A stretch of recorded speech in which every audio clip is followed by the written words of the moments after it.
Hello everyone and welcome to my YouTube channel. Today we are going to look at a question on a cantilever retaining wall with surcharge load.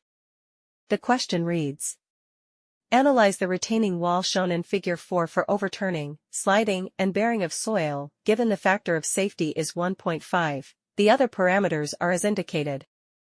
All the dimensions are in millimeters. For analysis of this retaining wall, there are two categories of forces or loads: vertical loads and horizontal loads. Vertical loads are a result of the self-weight of the retained material as well as the self-weight of the retaining wall itself. Horizontal loads, on the other hand, include the force exerted by the retained material, known as the active earth pressure and surcharge load. We shall start by looking at the vertical forces and the moments as a result of the forces. For this cantilever retaining wall, we shall take moments about the toe. To make it easier to understand, I have prepared a table as shown.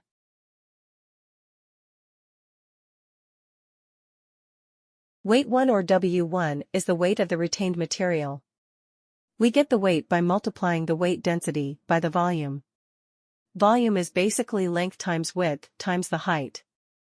For ease of analysis, we shall consider 1 meter run of the retaining wall, or in other words, the length is equal to 1. To simplify our calculations, we shall ignore the length.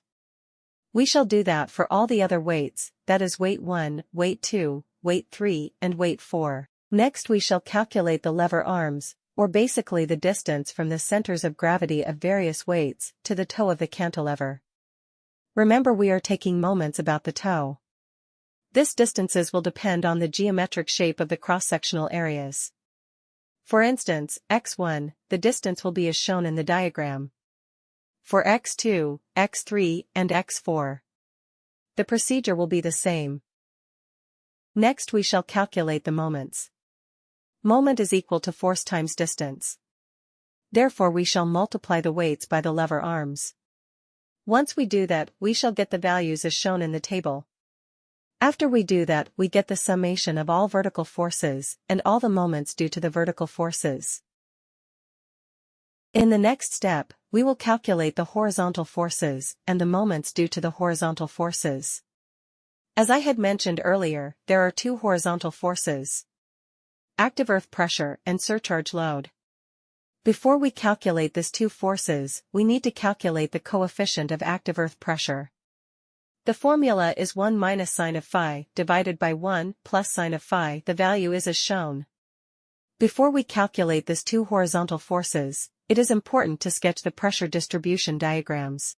The pressure distribution diagrams is as shown. For active earth pressure, it is a triangle. It means pressure increases with increase in depth.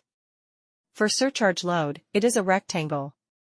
This means pressure distribution is constant throughout the depth. Next, let us now calculate active earth pressure.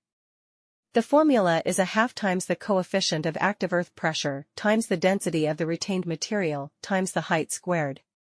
Basically, it is the area of the triangle. If you apply the formula, the value of active earth pressure is as shown in the table. For surcharge load, the formula is Q times the coefficient of active earth pressure times the overall height, where Q is the surcharge load. In other words, it is the area of the rectangle. If you apply the formula, the value of surcharge load is as shown in the table. Next we shall calculate the lever arms. For active earth, since pressure distribution is a triangle, the point of application of the total force is height divided by 3, or h over 3. For surcharge load, being a rectangle, the point of application of the total force is height divided by 2, or basically h over 2. Remember, we are using the overall height of the retaining wall. To get the moments, you simply multiply the horizontal forces by the respective lever arms. The values are as shown in the table. In the next step, we start now performing the stability checks. The first check is stability against overturning. The formula is given as restoring moments divided by overturning moments. Applying the formula, you get a value of 1.8. 2, which is greater than 1.5, hence it is okay. The next check is stability against sliding. The formula is given as the coefficient of friction multiplied by the sum of vertical loads divided by the sum of horizontal loads. Applying the formula, you get the value of 1.05, which is less than 1.5, hence not okay. There is need to design a shear key, the details of which I will show in separate video. The next check is stability against bearing failure. Before we do that, we need to calculate the eccentricity, E. Eccentricity is calculated as the base divided by 2 minus x bar. X bar is calculated as restoring moments minus overturning moments, divided by sum of vertical forces. Applying the formula, you get x bar as a 0.7637. Eccentricity is base divided by 2 minus x bar, which gives 0.5863.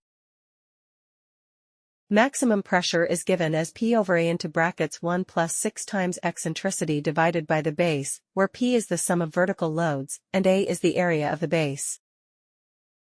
Applying the formula, you get the maximum pressure as shown. Maximum pressure occurs at the toe.